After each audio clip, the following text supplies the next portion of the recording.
Nagsimula ang lahat sa hindi kalayuan na nakaraan sa isang kakilakilabot na digmaan na puno ng kamatayan at pagdanak ng dugo. Ang kakilakilabot na tunggalian ay nakilala ng lahat bilang ang dakilang digmaan sa pagitan ng hustisya at mga demonyo. At sa wakas ay natapos ang lahat ng ang kakilakilabot na demonyong makalangit ay natalo ng maalamat na immortal na mandirigma. Ang maalamat na pamamaraan na iniwan ng mandirigmang ito ay tinatawag na Brighty Fist. Ngunit inakala ng mga bata na medyo mahina ang pangalan. Tinanong ng mga bata kung talagang natutunan ng Panginoon ang maalamat na pamamaraan na ito, at tiniyak niya sa kanila na natutunan niya ito ng walang pag-aalinlangan. Ngunit hindi naniwala ang kanyang anak at nagreklamo ng may paghihinala, na sinasabing nagsisinungaling talaga ang kanyang ama. Pagkatapos ay kinuyam ng Panginoon ang kanyang kamao ng may pagmamalaki at tiniyak na ang lihim na pamamaraan na ito ay ginagawa siyang ganap na walang hanggan. Nagreklamo ang anak, na sinasabing naglalako lamang siya habang ang ibang mga estudyante ay nagsasaya sa sitwasyon. Pagkatapos ay tinanong ng binata kung totoo ba ang lahat ng sinasabi ng kanyang ama o hindi dahil hindi ito magkakaroon ng katuturan.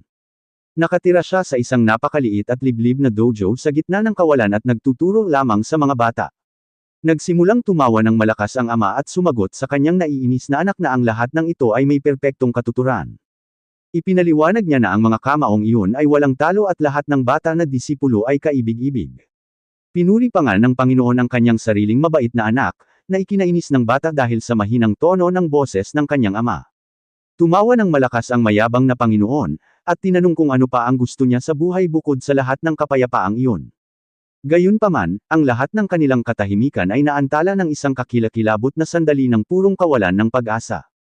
Gulat na pinagmasdan ng bata ang kanyang dating makapangyarihang ama na bumagsak, ganap na natalo sa harap mismo ng kanyang mga mata. Nagsimulang umubo ang lalaki ng maraming dugo habang ang sahig ng lugar ay ganap na nadungisan. Ngunit patuloy siyang nakatayo ng kahanga-hanga kahit na may ilang espada na nakabaon sa kanyang sariling katawan. Hindi nagtagal ay napagtanto ng Panginoon na gumamit sila ng isang nawawalang halaman na makamandag na damo upang pahinain ang kanyang katawan. Tumingin siya sa pasukan at napagtanto na ang mga dakilang taksil ay ang kanyang mga dating disipulo. Ang unang taksil na disipulo na lumitaw sa harap niya ay ipinakilala bilang si Jinam. Di nagtagal, lumitaw ang pangalawang taksil na disipulo na nagngangalang Jukyon. Ang ikatlong taksil na disipulo na kasama ng grupo ay ang malas na si Yakwan. At sa wakas, ang pang-apat na taksil ng grupo na lumabas mula sa mga anino ay tinatawag na Wangkei. Sumigaw ang Panginoon sa sakit at nagtanong kung labis ba nilang hinanggad ang kapangyarihang iyon kaya nila ipinagkanulo ang sarili nilang Panginoon. Labis na nagalit ang pinuno ng mga traidor nang marinig ang pagbanggit sa yumaong immortal na mandirigma. Ngumiti ang sugatang lalaki at nagbabala na hindi nila kailanman magkakaroon ng kapangyarihang iyon dahil naipasa na ito. Labis na desperado at nagalit ang mga traidor sa hindi inaasahang pagbubunyag na iyon mula sa Panginoon. Tiningnan ng ama ang kanyang nakatagong anak at humingi ng tawad sa pagpapakita ng kahinaan sa pagtatapos ng kanyang buhay. Ngunit nagpasya siyang mag-iiwan ng isang huling dakilang aral para sa binata at maghanda para sa pinakamasama. Sinabihan niya ang bata na bigyang pansin ang bawat galaw at detalye ng susunod niyang gagawin. Ikinuyom ng bayani ang kanyang kamao gamit ang lahat ng natitirang lakas sa kanyang katawan para sa huling pag-atake. At inihanda niya ang pinakamapangwasak na suntok sa buong buhay niya laban sa mga traidor na naroon. Sumisigaw ng may determinasyon na ito ang magiging dakila at huling aral niya para sa kanyang minamahal na anak. Desperado ang mga traidor at inutusan ang lahat ng mandirigma na sumalakay ng sabay-sabay upang pigilan siya sa oras. Galit na sumigaw ang pinuno, hinihiling na ibigay ng lalaki ang ganap na kapangyarihang iyon sa anumang paraan na kinakailangan. Ang kamao ng Panginoon ay nagliliwanag ng matindi habang nag-iipon siya ng napakalaking enerhiya. Ang buong tanawin sa paligid ng mga bundok ay tumahimik ng ilang sandali ng tensyon, hanggang sa isang napakalaking pagsabog ng liwanag ang tumupok sa buong bulubunduking rehiyon, na sumire sa lahat ng bagay sa paligid nito. Tinawag ng takot na tono ang kanyang ama sa gitna ng mga labi na naiwan pagkatapos ng pag-atake.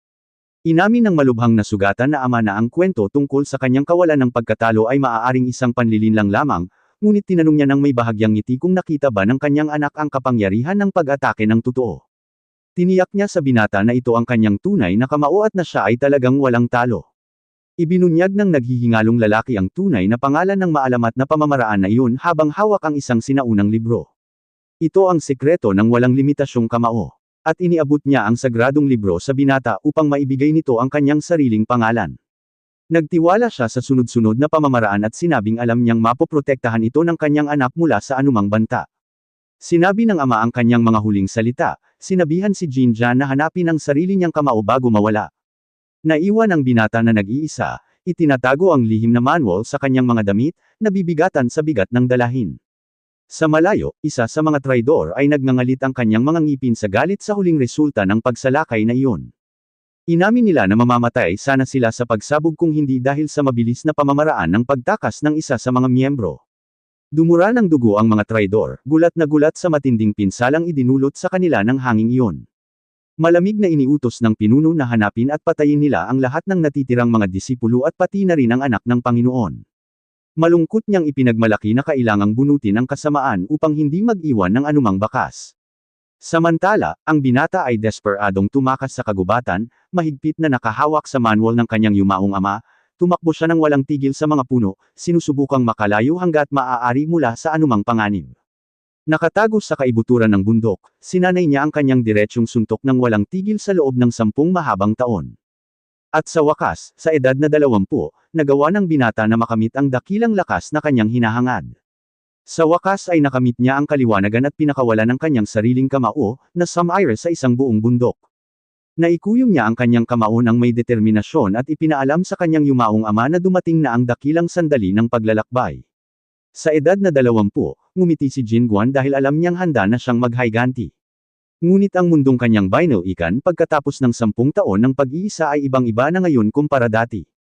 Lubos na nalilito ang binata habang tumitingin-tingin sa paligid at wala nang makilala mula sa lumang lugar na iyon. May nakita siyang mga taong nakasuot ng modernong baluti at kakaibang damit na pinag-uusapan ang mga panayam sa guild. Nabigla siya, hindi maintindihan ang nangyayari at napagtanto na tila ibang-iba na ang mundong ito. Sinundan ng binata ang batang babae na nakadamit bilang isang salamangkero na hindi lubos na naproseso ang eksena. Nagsimula siyang magtaka kung talagang nagbago na nga ba ang mga bagay-bagay dahil lang sa 10 taon siyang nalayo sa lahat. Nakatitig siya ng may malaking kuryosidad sa maiikling damit na suot ng mga kabataang babae nitong mga nakaraang araw. May pilit na ngiti sa kanyang mukha, naisip niya na marahil ay bumuti ng malaki ang mundo sa panahong iyon. Ngunit pagkatapos ay nag-focus siya sa kung ano ang mahalaga at naalala na ang training village ay dapat na doon mismo matatagpuan. Sa pagtingin mula sa tuktok ng bundok, nakita niya ang isang napakalaking modernong lungsod na puno ng malalaking gusali. Natigilan ang binata nang mapagtanto niya na ang buong mundo ay talagang nagbago ng lubusan sa panahong wala siya. Nagpasya siyang pigilan ng isang matandang lalaki sa daan upang tanungin kung ano ang maaaring nangyari sa lumang nayong iyon. Tumawa ng malakas ang matanda nang marinig ang tanong at nagtanong kung ang binata ay nanirahan ng mag-isa sa mga bundok sa buong buhay niya. Nagtanong ang matanda kung narinig na ba niya ang tungkol sa kakilakilabot na tunggalian sa portal na nangyari 10 taon na ang nakalilipas. Matiyag ang ipinaliwanag ng Ginoo na nagsimula ang lahat sa paglitaw ng isang higanteng butas sa kalangitan. Mula sa kakaibang portal na iyon sa kalangitan, isang mahiwaga at nakakatakot na enerhiya ang nagsimulang kumalat sa buong mundo. Ang mga hayop at halaman na apektado ng enerhiyang ito ay naging nakakatakot at marahas na mutant monsters. Di nagtagal, lumitaw ang mga mahiwagang nilalang mula sa ibang mundo na tinatawag na mga hunter. At ang mga mananakop na ito ay nagsimulang walang awang umatake sa lahat ng tao at mandirigma sa rehiyon. Ang kanilang lakas ay napakalaki na kahit ang isang ordinaryong hunter ay madaling matalo ang mga magagaling na martial artist. Halos lahat ng mandirigma ay namatay, at nang tila nawala ang lahat, isang hindi inaasahang kaligtasan ang lumitaw. Ang 4 na dating disipulo ng immortal na bayani ay lumitaw sa larangan ng digmaan bilang mga tagapagligtas ng sangkatauhan. Lumitaw sila sa pinakamahalagang sandali sa lahat at sinimulang talunin ang mga sumasalakay na hunter. Sa paglipas ng panahon, maraming ordinaryong tao sa buong mundo ang nagsimulang gisingin ang mga kapangyarihan ng hunter. At pagkatapos ng maraming labanan, ang pinuno ng mga hunter ay nagpanukala ng isang kasunduang pangkapayapaan, na siyang nagtapos sa malaking digmaan. Nagtapos ang matanda sa pagsasabing nabubuhay na sila ngayon sa isang panahon ng mga kasanayang higit na nakahihigit sa mga lumang martial arts. Nag-isip ang bata nang marinig na ang mga pumatay sa kanyang ama ay itinuturing na ngayong pinakadakilang bayani sa mundo. Umalis ang matanda na nagrereklamo at sinabihan ang binata na magbasa ng ilang pahayagan upang makahabol sa mga kasalukuyang kaganapan. Naging seryoso si Jinguan nang mapagtanto niya ang kabalintunaan ng buong walang kabuluhang sitwasyon na kanyang natuklasan. Ang mga pinakadakilang traidor ay itinuturing na ngayong mga tagapagligtas, at biglang may nabangga siyang tao sa kalye. Isang dalagang may asul na buhok ang mabilis na humingi ng tawad habang sinasabi ng binata na ayos lang at wala itong nangyari. Medyo nailang siya sa maiikling damit ng dalaga habang pinapanood niya itong tumakas. Nagpasya ang binata na pumunta sa isang bahay tuluyan upang makakuha ng karagdagang impormasyon at hinanap ang kanyang mga barya na nakatago sa kanyang mga damit. Bigla, napagtanto niya nang may labis na pagkagulat na ang kanyang mga barya ay tuluyang nawala sa kanyang mga damit. At siya ay lubos na nataranta nang mapansin niyang kahit ang sikretong manual ng kanyang ama ay nawala sa kanyang mga damit. Nanlaki ang mga mata ng binata nang mapagtanto niyang ninakawan lang pala siya ng batang babaeng iyon nang hindi man lang niya namamalayan. Masayang tumatakbo ang batang babaeng may asul na buhok, hawak ang lumang libro, iniisip na isa itong mahalagang kayamanan ng pamilya. Nagreklamo siya tungkol sa mabahong amoy ng lumang libro at nabunyag na siya ang Class D na hunter na magnanakaw na nagngangalang Alice. Bigla, isang misteryosong boses ang lumitaw sa likuran niya, na nakakuha ng kanyang atensyon at tinakat ang babae. Lumitaw si Jin Guan nang may kahangahangang anyo mula sa itaas, na nagsasabing ang libro ay mas mahalaga kaysa sa buhay niya mismo. Gulat na tanong ng babaeng may asul na buhok kung paano niya ito natagpuan, at sinabi ng binata na sinundan lang niya ang kanyang enerhiya. Natakot si Alice at tinanong kung ang binata ay isang uri ng mapanganib na black magician. Sinabi ni Jin Guan na hindi niya alam kung ano ang isang black magician at agad na hiniling na ibalik niya ang lahat ng kanyang mga gamit. Sinubukan ng magnanakaw na mag-imbento ng kasabihan para linlangan siya, ngunit napakabilis kumilos ng bata. Napagtanto niya kung gaano siya kalakas nang mapansin niya kung gaano siya kadaling nakalapit at nagpasya na agad na magpalit ng mga taktika. Formal siyang humingi ng tawad, ibinalik ang mga gamit, at sa isang napakamapangahas na paraan ay hiniling niya sa kanya na pahiramin siya ng ginto. Tinanong ng binata kung ano ang ginto, naiwan ang magnanakaw na nagulat nang mapansin na ilan lamang ang kanyang mga baryang bakal. Nagsimulang magkunwaring umiyak si Alice, na sinasabing ang kanyang nakababatang kapatid na babae ay malubha ang sakit at kailangan ang pera. Nagtatakang nagtanong ang binata tungkol sa sakit ng kanyang kapatid, at sa loob-loob ay nagdiwang ang dalaga, iniisip na gumana ang kanyang panlilinlang. Ipinaliwanag niya na isang kakilakilabot na salot ang kumalat sa nayon at tanging isang misteryosong manggagamot lamang ang nakakaalam ng lunas. Inaangkin ng magnanakaw na ang doktor ngayon ay naniningil ng napakataas na presyo at hinihiling pa sa mga kababaihan na magbayad gamit ang kanilang mga katawan. Iminungkahi ng binata na magtrabaho siya ng tapat, ngunit iginiit ng magnanakaw na aabusuhin siya ng doktor dahil masyado pa siyang bata. Patuloy siyang nagkunwaring umiiyak ng husto sa pagtatangkang kumbensihin ang walang muwang na binata sa kanyang drama. Sa huli ay sumang-ayon ang binata at sinabing perpekto ito dahil kailangan niyang subukan ang isang bagay na napakahalaga. Tiniyak sa kanya ng binata na lulutasin niya ang sitwasyon at makapangyarihan na hiniling na dalhin siya nito ng direkta sa manggagamot. Pagdating sa lugar, napansin niya na walang amoy gamot, kundi isang napakasamang enerhiya sa hangin. Seryosong sinabi ng binata na gusto niyang makita mismo kung gaano talaga kagaling ang doktor na ito. Pagbukas ng pinto ng establishmento, hinarap siya ng ilang maskulado at mapanganib na mga tauhan na nakatitig sa kanya. Napagtanto ni Jin Guan na nasa maling lugar siya at pabiro niyang sinubukang tumalikod at umalis, ngunit sinamantala ng mapang-apong magnanakaw ang sitwasyon at sinipa ng malakas ang bata sa likod, dahilan para mapatamba ito sa silid. Galit na sumigaw ang babae, sinasabing siya mismo ang may gawa nito dahil sa pagtangging ibigay ang perang hinihingi nito. Isiniwalat ng magnanakaw na ito ang kilalang Maha Guild at ang lugar ay puno ng mga mapanganib na hunter na may uri ng dagat. Hiniling niya sa mga ito na bayaran ang bata ng magandang presyo habang pinupuri ng mga kriminal ang kanyang matipunong pangangatawan. Pabiro na sinabi ng mga alipors na perpekto siya para sa pamilihan ng alipin dahil mukha siyang pulubing walang tirahan. Yumuko ang bida, itinatago ang kanyang mukha habang may bahagyang ngiti sa gilid ng kanyang bibig. Labis na nagulat ang mga smuggler sa kanyang reaksyon at nagtaka kung nababaliw na ba ang binata. Inamin ng bata na nakahinga siya nang maluwag nang makita na kahit na may mga pagbabago sa mundo, ang basura ng tao ay nananatiling pareho. Nagalit ang higanteng alipor sa kawalang galang ng bata at sumugod dala ang kanyang sandata upang turuan ito ng leksyon. Naikuyom ng bida ang kanyang kamao, tuwang-tuwa na nasubukan ang kanyang buong lakas ng walang anumang nararamdamang pagkakasala. Naghanda siya ng may determinasyon na ibigay ang kanyang unang sunod-sunod na suntok gamit ang lahat ng lakas na kanyang naipon. Ang kalaban ay nakatingin ng may labis na paghamak. Dahil hindi maintindihan ng simpleng direktang pag-atake ng batang lalaki, ang lihim na base kung saan nagpapatakbo ang smuggling guild ay isang malaking gusaling may tradisyonal na estilo. Bigla, isang napakalaking bagzo ng hangin ang sumabog sa buong gusali, na sumaire sa mga pader ng bumangga. Ang babaeng magnanakaw ay marahas na natapon ng napakalaking shockwave na nilikha ng batang lalaki. Ang kisame at mga haligi ng lugar ay nagsimulang gumuho ng tuluyan kasama ang mga piraso ng kahoy na nahuhulog kung saan-saan. Sinubukan ng mga nakaligtas na tauhan na bumangon, umuubo at nagtatanong sa takot kung ano ang nangyari. Ang pinuno ng kriminal ay ganap na naparalisa sa takot habang tinitingnan niya ang napakalaking pagkawasak sa pader. Bigla, ang isa sa mga kasama ay sumigaw ng may pananabik, na sinasabing sa wakas ay nalutas na niya ang misteryo ng pag-ataking iyon. Tiniyak ng lalaki sa lahat ng naruroon na ang pagkawasak ay gawa ng isang lihim na kasanayan ng amo. Sinimulan nilang purihin ang pinuno, na sinasabing ang kanyang kilos ay napakabilis kaya walang makakakita nito. Nagpasya ang pinuno na magsinungaling upang mapanatili ang anyo at magpanggap na ginamit niya talaga ang kanyang maalamat na antas ng lihim na kasanayan. Nakahiga sa lupa sa gitna ng mga labi, si Jin Guan ay nag-isip ng malalim habang napansin ang isang malaking problema sa kanyang kamao. Naalala ng bida ang isang mahalagang detalye habang pinagmamasdan ang ganap na nawasak na kisame ng guild. Naalala niya ang eksaktong sandali na sumuntok siya at napagtanto na may isang mapanganib na bagay sa kanyang landas. Sa sandaling iyon, may dalawang maliliit na bata na masayang tumatakbo patungo sa direksyon ng kanilang linya ng pag-atake.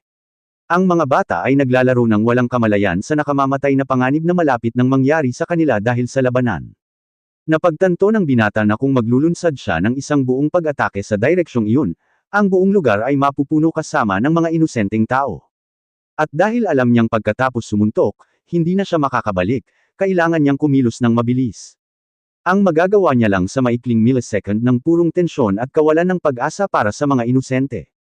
Ito ay tungkol sa pag-redirect ng lahat ng mapaminsalang puwersa ng direktang pag-atake patungo sa kalangitan, na nagel iligtas sa buhay ng mga batang iyon. Kaya't ibinigay niya ang malakas at walang kabuluhang suntok na iyon sa isang hindi kapani-paniwalang paraan. Ang kakilakilabot na shockwave ay sumabog sa kisame ng gusali, na nagpadala ng isang malaking ulap ng usok na pumailanglang sa kalangitan. Ang bida na nakahiga sa sahig ay nagpakita ng isang nakakaintriga ng ngiti. Nang mapagtanto kung paano gumagana ang mga bagay-bagay ngayon, pabirong sinabi ng mga tauhan na ang pulubi ay nabaliw at inutusan silang tretuhin upang maipagbili bilang alipin. Dumating ang gabi at sumikat ang buwan sa mga bakal na rehas ng malamig at madilim na selda ng mga alipin. Ang mga gwardya at mga bilanggo ay mahimbing na natutulog habang ang katahimikan ay bumabalot sa lugar. Ang bida ay gising na nag-iisip kung paano kokontrolan ang walang kabuluhang lakas ng kanyang kamao upang hindi makasakit ng mga inosenteng tao. Napansin niya ang presensya ng isang tao at formal na nagpakilala sa isang palakaibigang paraan, na isiniwalat na ang kanyang pangalan ay Jin Guan. Bigla, isang maliit na bato ang tumama sa mga rehas ng selda, na nakakuha ng atensyon ng binata na nasa dilim. Ang dalagang may asul na buhok ay lumabas mula sa kabilang panig ng mga rehas at isiniwalat na ang kanyang tunay na pangalan ay Alice. Kinain ni Jin Guan ang bola ng kanin at mapaglarong nagreklamo tungkol sa pagbebenta nito sa napakamurang presyo. Naiinis na bamantong hininga ang dalaga at tinanong kung sa tingin niya ay ito na ang tamang oras para magreklamo tungkol sa pagkain. Sumigaw siya sa kawalan ng pag-asa, nagtatanong kung bakit hindi galit ang binata gayong niloko niya ito. Mahinahon siyang titingnan ng bida at tatanungin kung nalutas na ba ang kanyang sitwasyon. Yumuko si Alice, nanginginig ang mga kamay, at inamin na totoo ang kwento tungkol sa pangangailangan ng pera para sa kanyang kapatid. Sinubukan niyang panatilihing mahinahon ang kanyang kilos, at sinabing hindi siya makakaramdam ng pagkakasala sa ginawa niya sa kanya. Umiiyak ang magnanakaw ng nakayuko, inuulit na sa malupit na mundong iyon, ang sinumang malinlang ay siyang magiging malaking tanga. Nanginginig siya sa lamig at kawalan ng pag-asa, nakasandal sa rehas, habang ang bata ay nanatiling tahimik na nakatalikod sa kanya. Naisip niya sa sarili na kahit na maraming nagbago sa mundo, may mga bagay na hindi talaga nagbabago sa pagitan ng mga tao. Sinabi ng bida na sa anumang kaso, tinulungan niya ang pagligtas sa kanyang kapatid at kontento na siya dahil doon. Lumingon siya ng may mabait na ngiti, na sinasabing siya ang nagboluntaryong tumulong sa simula, at hiniling lamang ng babae na siguraduhin niyang gamitin ang lahat ng perang iyon upang gamutin ang sakit ng kanyang kapatid.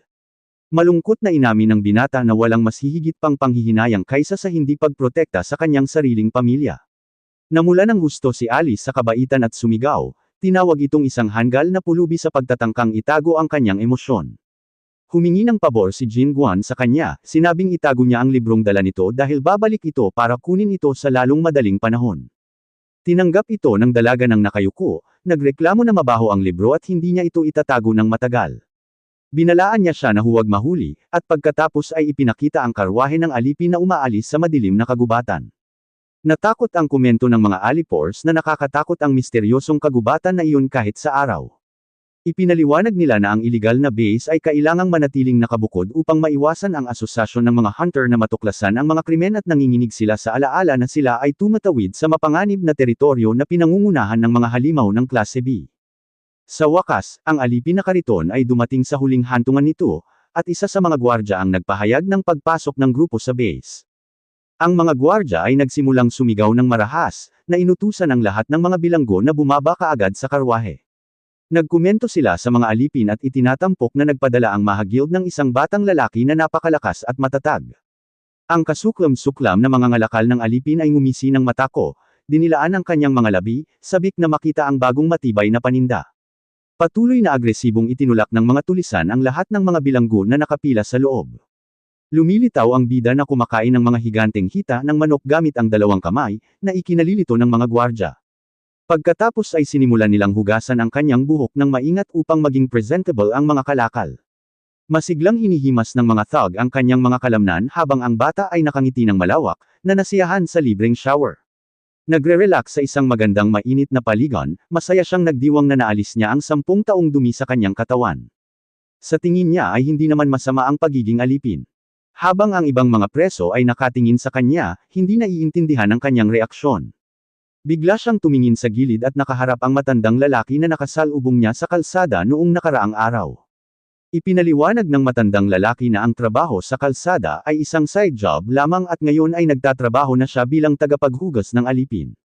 Ipinakilala niya ang kanyang sarili bilang si Sip Japsu dahil mayroon siyang 10 iba't ibang trabaho at sinabi ng binata na ang kanyang pangalan ay Jin Guang. Malungkot na binalaan ng matanda ang bata na huwag magdiwang dahil ang susunod na naghihintay sa kanya ay isang bagay na malupit. Biglang sumulpot ang isang matangkad na guard sa sobrang pananakot na paraan, na hamarang sa usapan ng dalawang lalaki. Naiiritang tanong ng alipors kung bakit hindi pa natatakpan ng mainit na bakal ang malakas na bata tulad ng iba. Nakita niyang pinupulot ng binata ang mga luma niyang damit at galit na nagtatanong kung bakit siya nagbibihis muli ng walang pahintulot. Si Jin Guan ay nagbigay ng napaka-friendly ng ngiti at inanunsyo na tatalikuran niya ang pagbabrand na may mainit na bakal sa kanyang katawan. Sinabi niya na ang kanyang katawan ay sagrado at walang kahirap-hirap na sinimulang putulin ang mga bakal na nakagapos sa kanya. Nataranta ng husto ang gwardya nang makita niyang kalmadong tumayo ang bata nang wala sa kanyang mga poses at nagsimulang maglakad. Ang binata ay magalang na nagpapasalamat sa lahat para sa kanilang mahusay na trabaho habang sinusubukan ng isang gwardya na pigilan siya. Nataranta ang mga gwardya at inutusan ang lahat na hulihin ang batang tumakas mula sa pinangyarihan. Samantala, ang eksena ay nagbabago sa loob ng isang napakamarangyang mansyon na puno ng mga mamahaling chandelier. Ang bata ay humanga sa laki ng lugar at napagtanto niya na kailangan muna niyang maghanap ng paraan palabas doon. Nabangga niya ang mga katulong na tumulong sa kanya na maligo at magalang na nagtanong kung alam nila ang daan palabas. Sinabi ng mga katulong habang nanginginig sila sa takot na alam nila ang daan palabas at iminumungkahi ng bata na magsama sila ngunit napansin na sila ay may bigat. Sa pagbabalik tanaw, napagtanto niya na talagang kinakaladkad niya ang isang linya ng mga gwardya nang hindi gumagawa ng kahit kaunting pagsisikap. Ginabayan ng mga kabataan ang bata sa pangunahing labasan at nananatili itong namangha sa napakalaking sukat ng ari-arian. Bigla silang nag-ambala sa kanilang paglabas ng isang sigaw na nagbabala na walang silbi ang subukang tumakas mula sa lugar na iyon. Ang kasuklam-suklam na mga ngalakal ng alipin ay lumilitaw na tumatawa ng matagumpay na nagsasabi na inaasahan niya ang pagtatangkang pagtakas na iyon. Ipinagmamalaki niyang ibinunyag na kumuha siya ng isang kinatatakutang classy hunter sa dagat upang wakasan ang mga pag-anti. Ang makasariling hunter ay nagsimulang magsalita ng may labis na pagmamalaki tungkol sa kanyang lahi at sa kanyang mga dakilang tagumpay. Ngunit bago pa man siya makatapos magsalita, brutal siyang nadurog ng kamao ng isang dambuhalang halimaw. Isang nakakatakot na wild class bear ang lumabas mula sa mga puno, na sinisira ang makapangyarihang hunter sa isang iglap. Ang lahat ay ganap na nataranta habang pinapanood nila ang halimaw na pinupunit ang mandirigma at napagtanto na sila ay lubos na mapapahamak. Habang ang lahat ay tumatakbong sumisigaw sa takot, ang bida ay nagmamasid sa napakalawak na oso, na hinahanap ang istruktura nito na medyo kakaiba. Galit na umuungal ang halimaw upang salakayin siya, ngunit maiisip lamang ng bata kung maingat na binabantayan ng batang si Alice ang kanyang libro. Ang eksena ay nagbabago sa gabi, na nagniningning ng husto sa malaking lungsod na puno ng mga makukulay na ilaw at modernong mga gusali. Naglalakad si Alice na nakayuko sa mga maliwanag na kalye. Medyo malungkot na ekspresyon sa mukha niya. Huminto siya sa gitna ng isang madilim na eskinita na naiilawan ng mga red neon lights, malalim na iniisip ang kanyang mga aksyon. Malungkot na naalala ng dalaga ang pangako niyang dadalhin ang gamot sa kanyang pinakamamahal na kapatid sa araw ding iyon. Biglang lumabas ang isang misteryoso at napakapamilyar na boses mula sa dilim ng eskinita, na nakakuha ng kanyang atensyon. Lumitaw si Jean mula sa itaas at nagtanong tungkol sa libro, na ikinagulat ng batang babae na nabigla nang makitang nakatakas ito. Mahinahong sumagot ang binata na hinayaan na lang nila siyang umalis habang inaalala namin ang natalong halimaw. Nagtanong siya tungkol sa kanyang may sakit na kapatid at bigla silang nakarinig ng isang napakalakas na ubo na nagmumula sa loob ng bahay. Labis na nawala ng pag-asa si Alice at ibinuka ang pintuan ng bahay, sumisigaw para sa kanyang ate sa takot. Umuubo ng malakas ang ate, at nagmakaawa sa kanya na huwag pilitin ang sarili habang sinusubukan siyang pakalmeyan ng nakababatang babae habang umiiyak. Sinabi ng batang lalaki na alam niyang hindi maganda ang tiyempo, ngunit nahihiya niyang tinanong kung nasaan ang kanyang mahalagang sekretong manual. Napansin ng ate na may kulay rosas na buhok ang presensya ng batang lalaki sa pasukan ng bahay na may matamis at banayad na tingin. Mapagmahal niyang ipinakilala ang kanyang sarili bilang si Yong So-hai at humingi ng tawad sa pagtanggap sa kanya na nakahiga dahil sa kanyang mahinang kalusugan. Pinaikit ng bida ang kanyang mga mata at itinuon ang kanyang atensyon sa mahiwagang enerhiya na nakapalibot sa magandang dalaga. Naramdaman niya ang isang misteryoso at hindi kanais-nais na lilang aura sa paligid niya, at napagtanto niyang hindi ito isang enerhiya ng martial arts. Umiyak ng gusto ang batang magnanakaw at humingi ng tawad sa bata dahil hindi niya natupad ang kanilang pangako. Lumuluha niyang isiniwalat na ninakaw ng Maha Guild ang lahat ng pera para sa gamot at pati na rin ang kanyang libro.